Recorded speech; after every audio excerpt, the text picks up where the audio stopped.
విశాఖపట్నం నగరంలో మొక్కల పేరిట నిధుల దుర్వినియోగం చెలరేగినట్టు ఆధారాలు చెబుతున్నాయి. జేవీఎంసీ ఉద్యానవన విభాగం ప్రతి సంవత్సరం లక్షలాది మొక్కలు నాటుతున్నట్లు లెక్కలు చూపుతున్నా నగర వీధిలో పచ్చదనపు ఆనవాళ్లు కనిపించడం లేదు. ముఖ్యంగా బీచ్ రోడ్లో మానసిక ఆరోగ్య కేంద్రం దారిలో నాటిన మొక్కలు ఎండకు ఎండి వానకు తడిసి తారసపడి శిలాజాలుగా మారుతున్నాయి. ఈ మొక్కలు ఎవరు నాటారన్న విషయంపై జేవీఎంసీ ఉద్యానవన విభాగం బదులు తప్పించుకుంటూ అవి స్మార్ట్ సిటీ కార్పొరేషన్ నాటినవే అంటుంది. మరోవైపు స్మార్ట్ సిటీ ప్రాజెక్టులు ముగియటంతో అక్కడి మొక్కలు నిర్వహణపై ఎవరూ ఆసక్తి చూపటం లేదు.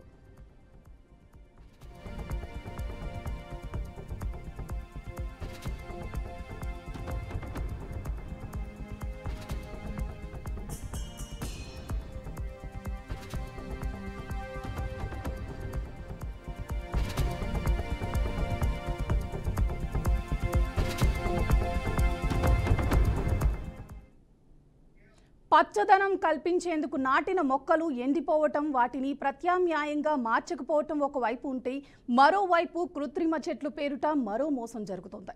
ముఖ్యమైన ప్రదేశాల్లో ఆకర్షణీయంగా ఉండే కృత్రిమ చెట్లను భారీ ఖర్చుతో ఏర్పాటు చేసి వాటిని పట్టించుకోకుండా వదిలేస్తున్నారు. పోలమాంబ ఆలయం నుంచి మానసిక ఆరోగ్య కేంద్రం దాకా నాటిన కృత్రిమ చెట్లలో చాలా వరకు పాడయ్యాయి.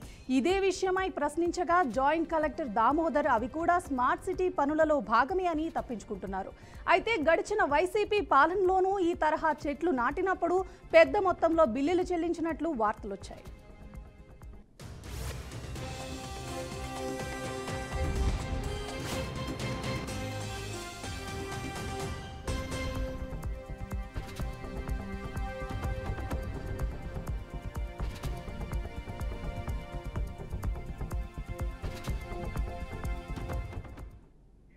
జేవీఎంసీ ఉద్యానవన విభాగంలో పనిచేస్తున్న 2 మహిళా ఉద్యోగులపై బినామీ కాంట్రాక్టర్లుగా వ్యవహరిస్తున్నారన్న ఆరోపణలు వస్తున్నాయి. మీరు హార్టికల్చర్ ఆఫీసర్లుగా బాధ్యతలు నిర్వర్తిస్తున్నా పెద్ద నుంచి చిన్న పనుల వరకు తమ క్లిష్టమైన కాంట్రాక్టర్లతో పనులు ముందుగానే నిశ్చయించుకుని కమిషనర్లతో వ్యవహారాలు నడుపుతున్నట్లు సమాచారం. ఈ ఉద్యోగులు తమ వేతనాల కంటే అనేక రెట్లు అధికంగా పనుల నుంచి లాభాలు గడిస్తున్నారని, తమ అధికార పరిధిలో ఉన్న నిధుల చలామణిలో కీలక పాత్ర పోషిస్తున్నారని ఆరోపణలు ఉన్నాయి. వీరి చలనం లేకుండా విభాగంలో ఏ పని జరగదన్నది అధికార వర్గాల ఓపెన్ సీక్రెట్గా మారింది.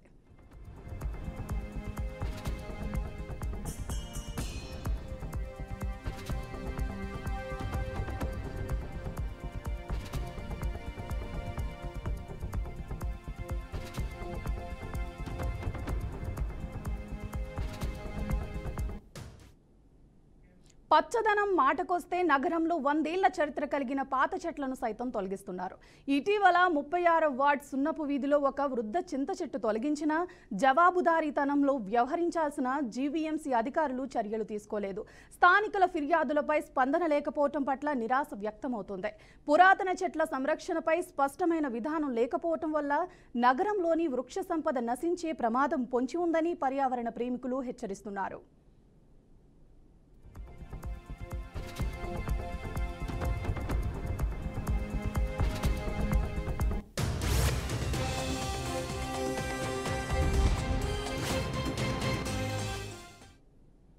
దీనిపై మరింత సమాచారం మా ప్రతినిధి నాయుడు అందిస్తారు లైవ్లో.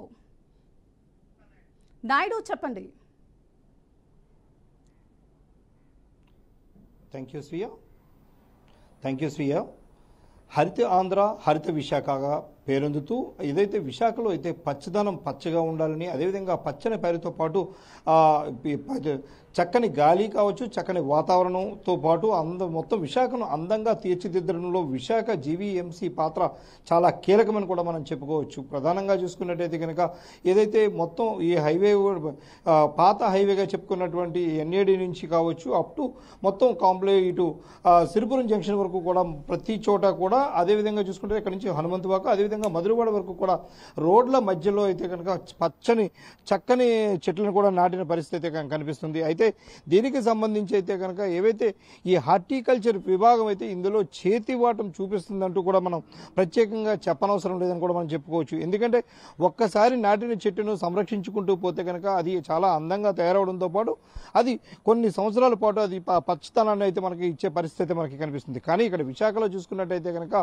ప్రతి ఏటా 2 లక్షల మొక్కలను నాటాలని ఒక సంకల్పం పెట్టుకుని అదేవిధంగా చూసుకున్నట్టయితే నగర వ్యాప్తంగా 2 లక్షలు ప్రతి సంవత్సరం 2 లక్షల మొక్కలు నాటాలంటూ కూడా మొక్కలకు సంబంధించి అయితే మొత్తం పెద్ద ఎత్తున అయితే దీనికి సంబంధించి మొత్తం పెద్ద ఎత్తున సొమ్మును అయితే కూడా ఖర్చు చేస్తున్న పరిస్థితి అయితే ఉంది. ఈ సొమ్ముకు సంబంధించి లెక్కలు ఖర్చులు అయితే జీవీఎంసీలో చూపిస్తున్నప్పటికీ కూడా ఎక్కడ మొక్కలు నాటుతున్నారు ఎక్కడ ఉన్నావన్న దానికైతే మాత్రం అది ఖచ్చితంగా ప్రశ్నార్థకమనే కూడా మనం చెప్పుకోవచ్చు. ప్రధానంగా చూసుకున్నట్టయితే కనుక ఇటు విశాఖకు సంబంధించి ఇటు ముఖ్యమంత్రి కావచ్చు, ప్రధాని కావచ్చు, రాష్ట్రపతి పర్యటనలు కావచ్చు, మరి ఏ ఇతర కార్యక్రమాలని జాతీయ స్థాయిలో జరిగినటువంటి కార్యక్రమాలు అన్నింటికీ కూడా మొత్తం నగరాన్ని అందంగా సుందరంగా తయారు చేసేందుకు ఇటు బీచ్ రోడ్డుతో పాటు అదేవిధంగా ఎయిర్పోర్ట్ నుంచి సిటీలోకి వచ్చే రోడ్డును మొత్తం పూర్తి స్థాయిలో సుందరంగా ఉంచేందుకైతే మొక్కలను నాటాల్సిన పరిస్థితి ఉంటుంది. అదేవిధంగా సుందరీకరణ పనులకు సంబంధించి కూడా పెద్ద ఎత్తున కూడా నిధులను కూడా ఖర్చు చేస్తున్న పరిస్థితి ఉంది. కానీ ఇక్కడ మనం చూసుకోవచ్చు ప్రధానంగా ఏవైతే ఈ ఎయిర్పోర్ట్ మొదలుకొని మొత్తం సిటీ పరిధిలో ఉన్నటువంటి మొక్కలన్నిటికీ కూడా ఇప్పటికే కూడా వాళ్ళు సరైన సంరక్షణ చేపట్టకపోవడంతో చాలా వరకు కూడా మొక్కలు మృతి చెందుతున్నారు, చనిపోతున్న పరిస్థితి కూడా ఉంది. అయితే మొక్కలన్నీ కూడా మృతి చెందుతున్నా కూడా ఉద్యానవన అధికారులు అయితే మాత్రం కావచ్చు, జీవీఎంసీ పరిధిలో ఉన్నటువంటి అధికారులు ఎవరు కూడా దీనిపై పట్టినట్టుగానే వ్యవహరిస్తున్నారు. కానీ ఇక్కడ జీవీఎంసీలో ఉన్నటువంటి ఉద్యానవన శాఖకు సంబంధించి మొత్తం సొమ్ములను అయితే డ్రా చేస్తున్నారు. కోట్లాది రూపాయలు అయితే కనుక దీనిలో ఖర్చు చూపిస్తూనే మొత్తం ఇక్కడ సుందరీకరణ పనుల్లో మాత్రం మొత్తం ఎక్కడ కూడా సరైన సుందరీకరణ పనులు కూడా చేయకుండా తప్పించుకు తిరుగుతున్న పరిస్థితి ఉంది. అదేవిధంగా చూసుకున్నట్టు కనుక రీసెంట్ గా జరిగినటువంటి యోగాంధ్ర కార్యక్రమానికి సంబంధించి ప్రకృతి ప్రేమికులను ఆకర్షించేందుకు అదేవిధంగా ఏదైతే ఇటు ప్రధాని నరేంద్ర మోదీతో పాటు ముఖ్యమంత్రి, గవర్నర్, మంత్రులు, కేంద్ర మంత్రులు అందరూ వస్తున్న నేపథ్యంలో సుందరీకరణ పనుల నిమిత్తం అదేవిధంగా మొక్కలను ఆర్టిఫిషియల్ గా బయట నుంచి తీసుకొచ్చి 3 నుంచి 4 రోజుల పాటు ఇక్కడ అన్ని కూడా పెట్టి అదేవిధంగా సుందరీకరణ పనులు చేసినట్టుగా చూపించి మొత్తం దీన్ని ఒక రకమైన కలరింగ్ గా కూడా వీళ్ళు చూపించిన పరిస్థితి ఉంది. మొత్తం దీనికి సంబంధించి కోట్లాది రూపాయలు ఇటు జీవీఎంసీ నుంచి అయితే డ్రా చేసిన పరిస్థితి కూడా మనకి కనిపిస్తూ ఉంది. అదేవిధంగా చూసుకున్నట్టయితే దీని తర్వాత ఏదైతే యోగాంధ్ర కార్యక్రమం పూర్తయిన తర్వాత మళ్ళీ ఆ మొక్కలన్నింటినీ కూడా మొత్తం అన్ని తీసుకుని వెళ్ళిపోవడంతో అయితే విశాఖ అంతా కూడా బోసిపోయిన పరిస్థితి కూడా మనకి ప్రధానంగా కనిపిస్తూ ఉంది. ఏదైతే ఈ మొక్కలకు సంబంధించి కూడా ఇటు స్మార్ట్ సిటీ నిధులు కూడా చెల్లిస్తుండడం, అదేవిధంగా చూసుకుంటే జీవీఎంసీ నిధులు కూడా రెండూ కూడా మొత్తం పెద్ద ఎత్తున నిధులు అయితే మాత్రం వీటికి చెల్లిస్తున్నప్పటికీ కూడా నిధులను సమకూరుస్తున్నప్పటికీ కూడా సుందరీకరణల విషయంలో మాత్రం జీవీఎంసీ అధికారులు తీరైతే మాత్రం చాలా ఆశ్చర్యాన్ని కల్పించే విధంగా కనిపిస్తుంది.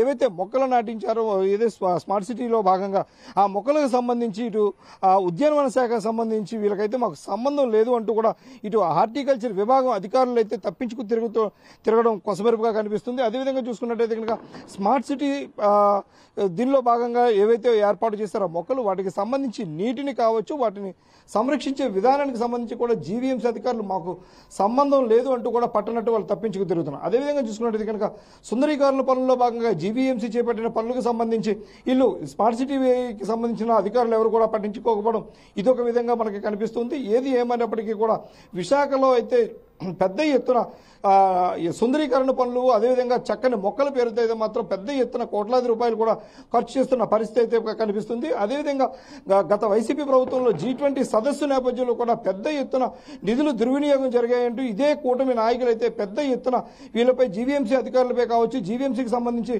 మొత్తం పెద్ద ఎత్తున అయితే కనుక ఆర్తనాదాలు చేసిన పరిస్థితి ఉంది. అయితే ఇప్పుడు కూటమి మేయర్గా కూడా పీలా శ్రీనివాసరావు ఉన్నప్పటికీ కూడా దేనిపై అయితే ఏమాత్రం పట్టించుకున్న పాపాన్ని లేదు.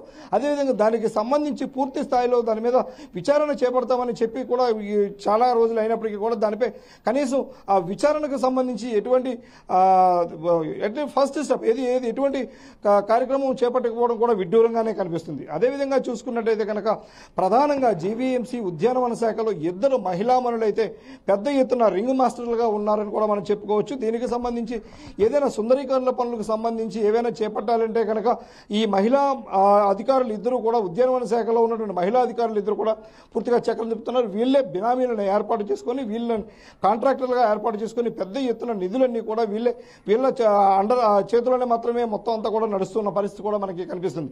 ఏవైతే నిధుల దుర్వినియోగం సంబంధించి కూడా ఇప్పటికే వీరిపై అయితే నిఘా పెట్టాల్సిన అధికారులు అయితే కనుక కనీసం చూసి చూడనట్టు వ్యవహరించడంతో అయితే ఇక్కడ అందరూ కూడా మొత్తం విశాఖ జీవీఎంసీ పరిధిలో ఉన్నటువంటి ప్రజలందరూ కూడా ఒక రకమైన ఆశ్చర్యానికి గురవుతున్న పరిస్థితి కూడా కనిపిస్తుంది. ఏదైతే ఈ మొక్కలకు సంబంధించి ఉద్యానవనకు సంబంధించి ఎందుకు అధికారులు ఎవరు కూడా పట్టించుకోవట్లేదు అన్నది ఒక $1 మిలియన్ క్వశ్చన్ గా అయితే మనకి కనిపిస్తుంది. ఏదైతే ఈ మహిళా మనలో ఎవరైతే ఉన్నారో వీళ్ళిద్దరు అధికారులపై అయితే ఖచ్చితంగా నిఘా చేస్తే బాగుంటుందని కూడా చెప్తున్న పరిస్థితి మనకు కనిపిస్తుంది. Thank you Naidu.